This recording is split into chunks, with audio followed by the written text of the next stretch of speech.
up north of Australia to visit some family and have a bit of a break. It was very nice. Just trained a little bit, then relaxed a lot, swam a lot with my brothers and cousins, ate a lot of food, and just enjoyed. Yeah. Back down in Melbourne now, getting back into things, and I am going to do the next video. I got a fair few questions come through over the last week, I think it's been. As there's a lot, I'm going to try and get through them a little bit quicker so I can touch on everything for you guys all. The last one I made was quite long, and it's a pain in the ass to upload, so let's get into it. First question was, hey Sean, I was wondering if you had a progressive method for learning press handstand and identifying personal weaknesses in the press to handstand. Well, bear with me for 1 second. As always prepared as I am, my laptop is about to die. Okay, so firstly, no, there's not a progressive method for learning the press handstand. It's very dependent on every person. I have some people who just get it, they click, they understand it's not that high level of strength or mobility goal. You know, if you can do a tuck planche and a handstand and some sort of straddle, you have the potential to do it if you understand what you're kind of trying to achieve there. One guy, we're working on straddle planche and some upper body elements like TikTok, stuff like that, and by achieving the straddle planche, front lever pulls, and his 90-degree push-up, he actually just, without doing the mobility work I gave him, he was tired as shit, he managed to do press handstand just as free. Other people had to work really hard for, I had to work really, really hard for my press handstand. And then, you know, stopping for a long time and getting a lot heavier, I lost the ability, so I just didn't work it for so long. And I've spent maybe 4 or 5 months getting it back, and I'm kind of close to being able to do that again now. And I've had to relearn a pathway because my structure has changed so much. And it was completely different for me this time. Last time it was quite linear and progressions and steps. This time around, I had to let go of all that. And his good friend Oscar said to me I had to basically become more intuitive and develop thoracic understanding and complexity in the shoulder, and just I have more than enough strength and flexibility to do the movement. My mechanics were all different now. What I've trained the last year and a bit is different, so my body's different. So I would look at a few elements. I'd look at thoracic control, scapular stability. So look if the shoulders drop straight away.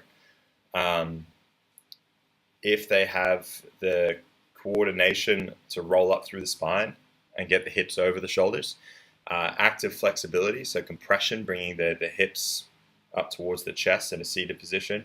That's a great tool to use as well. And pancake, that's another one. So you've got you got to look at going into ranges of motion and then overcoming resistance to range of motion. And then of course you've got to have a handstand. If you can't handstand, you're not really doing a press handstand. You're pressing to nothing. So I would say identify, just give it a go, have a look.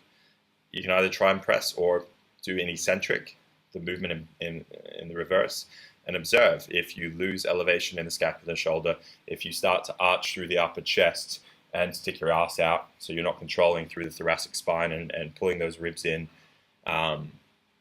If you drop in the last bit, or if you drop through the initial stages, you know, you might look at where the hips are. So basically you just have to observe and see where the weak link is, and then reverse engineer it for yourself. As for frequency and volume, the more often the better on this one. If you want it, give it hell. I've been training it 4 or 5 times a week now, so I'm doing anywhere up to 70 or 80 sets a week of heavy press handstand work, and that could be press handstand, that could be negatives with 5 kilos of ankle weight strapped on. You know, I kind of play it by feel now. I do a lot of accessory work, trap 3 presses on the wall, planche work for my elbow stability. Yeah, just play with it, man. Okay, another question from someone else. What do you think of adrenal fatigue or adrenal sufficiency or hypothalamic pituitary adrenal dysfunction? Is it real? How would you go about addressing it as far as recovery goes, and have you worked with it before? Well, I'm not a doctor, I'm an idiot, so you know, asking me if it's real. I believe in adrenal fatigue and adrenal insufficiency. From my personal understanding, and what I agree with, that adrenal fatigue gets bandied around a lot, and adrenal fatigue basically would mean that you're going to be in hospital, man. That's severe. It's not I feel tired, I don't feel like I recover quick enough. That's you got to go to intensive care for that.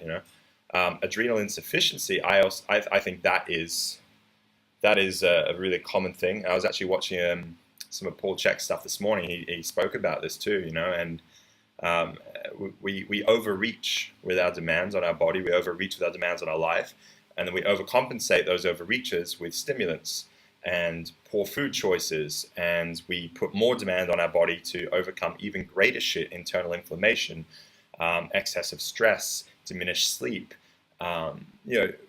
We basically load ourselves up, and then instead of giving ourselves a deload and down regulating and sleeping more and cold showers and better nutrition, removing inflammation, we train harder, we take more coffee, more energy drinks, we eat tasty, filling food that isn't nutrient dense and causes more inflammation.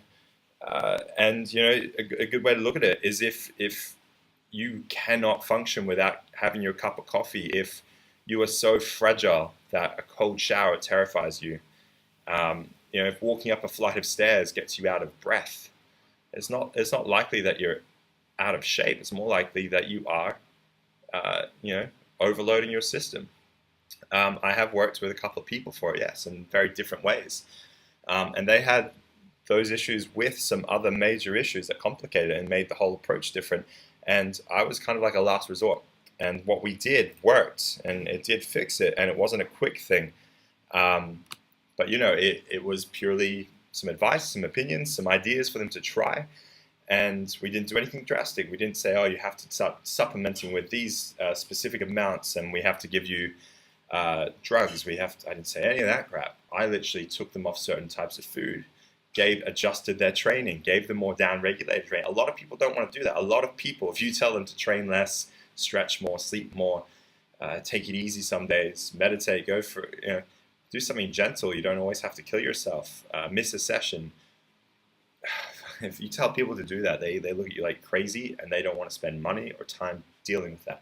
And then when they're in their 40s, they come back, and that's when they want to deal with it.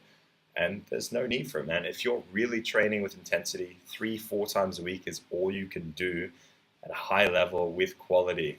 If you're training more frequently than that, then you've got to have everything else dialed perfectly. It's got to be a job for you, because that's the only way you're going to be able to sleep and eat as constantly as you need to for that. And you're going to have to most likely be on PEDs to do that. I think it is very common. I think it's not basically a massively complex issue. I think we do it to ourselves in our society because we're told to work more, sleep less. Sleep is bad, resting's bad, and then whenever we do rest, we drink coffee late at night, we binge watch TV, we eat shitty food. Most vegetarians I know don't even know what a cup of vegetables looks like. They don't eat it, so how expect people who eat meat to eat more vegetables, It's just all these things. We overload ourselves with shit, and we don't give ourselves a break. Try this, Try and eat 1 cup of vegetables at least for every meal you have. Try and drink at least 4 liters of water a day, and try and get at least 1 or 2 days a week where you don't have an alarm that wakes you up. If you can't do this, research into alternative ways of sleep. So look at polyphasic sleep, okay? Just research that, polyphasic sleep. Many alternatives out there. You don't have to fall into it. You have to sleep 9 hours this night. It's not possible for some people. I get that. I don't even have that life, and I'm going to have even less of that ability later. But it's not an excuse, okay? Ditch the shitty coffee. Don't buy packaged coffee on the shelf. Go buy yourself some quality beans. Freeze them, whatever, as you need them. Take out the amount, grind that up, drink it straight away. And buy more fresh fruit and vegetables. If you can't afford organic, whatever, start with just fresh fruit and vegetables, okay? More of that. Go 1 day a week where you don't eat for 24 hours. Just drink lots of water and green tea. Even try matcha tea, Try it. You will feel better, okay? Those are all great steps. Then also, I advise you get blood work done. Look at magnesium levels, zinc levels. Get vitamin C into your diet as well if you're doing ZMA. Yeah. Okay. Third question. I'm going to keep going. Oh, yeah, 10 minutes. Nice. Okay, third question. What do you know about autonomic nervous system dysfunction, dysregulation, and imbalance between the sympathetic and parasympathetic nervous branches and the various health issues, especially chronic, that this can cause? How does a person go about correcting this completely? On a personal note, I have noticed over the last 3 years or so a major increase in sweating in response to things that before would not have caused this, as well as sweating in temperatures or levels of exertion that would not have caused me to sweat much before. Major salt loss and sweat, chronically poor digestion, cold hands and feet, poor tolerance to heat, and never getting heat adapted, etc. Okay, I know fair bits about this. I would say that again, this is reaching too specifically into what could be. You're maybe looking here at trying to treat the symptoms, right? That you're too worried about. Well, I'm getting cold hands, feet, chronic like poor digestion, salt loss, things like that. So the solution, you definitely should go see someone who specializes in this, a good naturopath, a Chinese medicine practitioner. They are more commonly dealt with in their practices. The other things you literally start with doing. I think I know this guy who, and I'm pretty sure I'm going to know how he lives as well. Train less. Okay. Honestly, do less. Don't fall into this cult window that you have to be doing 4 to 8 hours a day. Besides the fact that most people, if you've got the time to spend 4 to 8 hours a day, you don't have much else in your life to do, and that's gonna catch up with you one day. So I would honestly say stop training 4 to 8 hours a day every day. Take a bit more downtime for yourself. If you need to, take a month off of heavy training. Just do some maintenance stuff, play, do more just like active recovery stuff in terms of go for light jogs, go for swims, go kayak, go learn to surf. Just relax there. Remove everything shit from your diet for a month. Just eliminate stuff, man. Just get rid of anything. Get rid of the supplementation, maybe. Just go back to the bare basics and just give your body a break. Give it time to calm down, to reduce inflammation. Just remove excess from your life while you go see these people and see what they say. That's been my experience when it comes to over-treating issues. Even in myself, when I've come into major injuries, I've had some serious major injuries, ones that warranted major surgeries, and I refused to do it. And I went back to basics. The amount of times, even this stuff that I do now, that I've had to start again in what I do. The first few times, it really took a blow to my ego. I hated that, letting something go and then having to start all over again and remembering what it was like to do it, but not physically being able to do it. That sucked. Now I don't give a shit. I just want to be healthy and strong and be able to do this stuff the rest of my life. But the one thing I did do at all those points was I let go and I started again. And I did it with everything. When I came back from China and I had severe parasites and intestinal candida, I lost about 16 kilos in total in under 8 weeks. And it took me maybe 6 months to be able to do a couple of pull-ups again after that. It ruined me. But one thing I did when I got back is I cut everything. I went pure vegetarian, like vegan, for about 2 months. And no coffee, nothing like that. No sweetness, no sugars, no shit. Just vegetables and a tiny bit of fruit. And then I gradually introduced eggs and then some fish. And I introduced some more complex things into my diet. I slowly introduced things. And now I find my intestine is great. I feel good, but I can't handle other things at all that I could handle before. I can't eat any sort of wheat or grain. Dairy makes me funny now, so it's too much coffee messes with me as well. So these are all things. Listen to your biofeedback. If in doubt, get rid of everything. Give it time to leave the system. Give it help to leave the system. Give your body a rest from all the shit you've been piling onto it. Build it back in slowly and see what pisses you off, and then keep it out of your diet, man, out of your life. Hope that helps. Sometimes I ramble on. Okay, number 3, how to go about correcting chronic fatigue, i.e. never feeling rested and energetic no matter how much you sleep, loss of motivation to work out and train, it's hard to train, hard physical work, loss of ability to get pumped, excited, etc.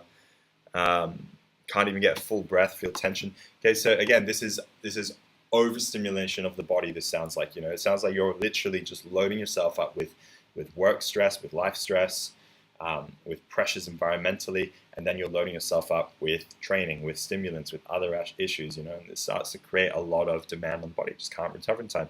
So again, same shit.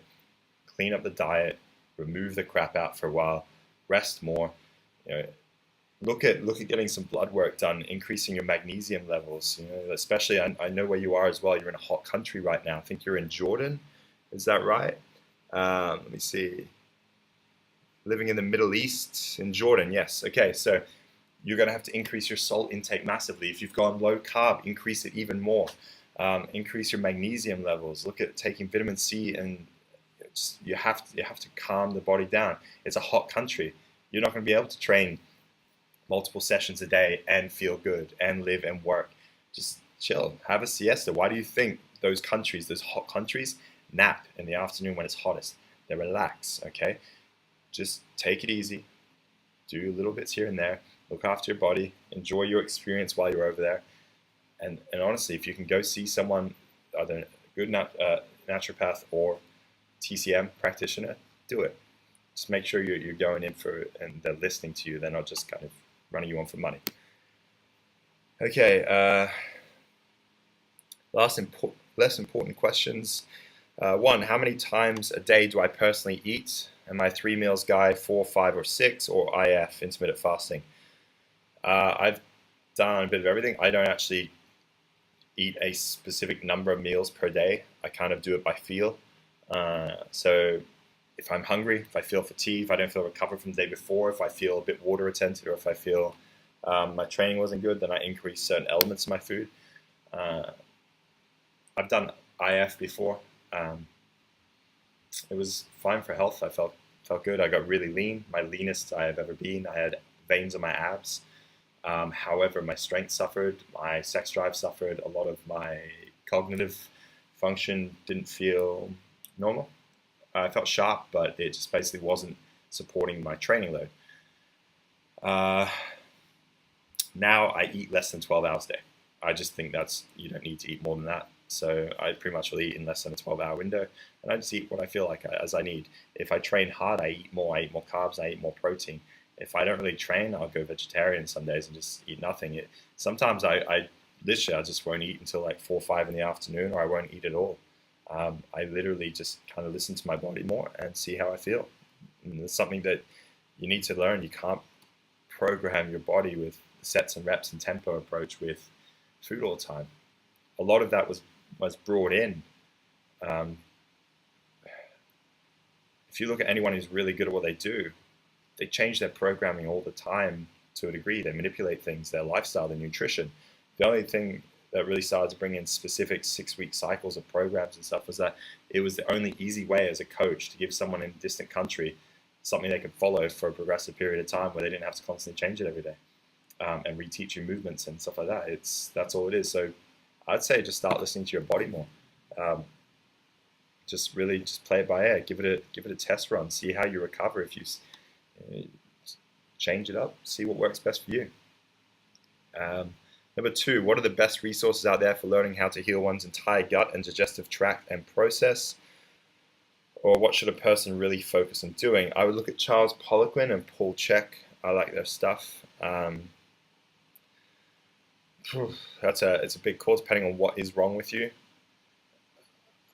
I would say there's one good friend, Tristan, put me onto it, and it was a lady. It's a YouTube video called Mind Your Mitochondria. That's a great starting point for anyone. Go YouTube that, have a look at that. That will give you a good place to start. It's simple.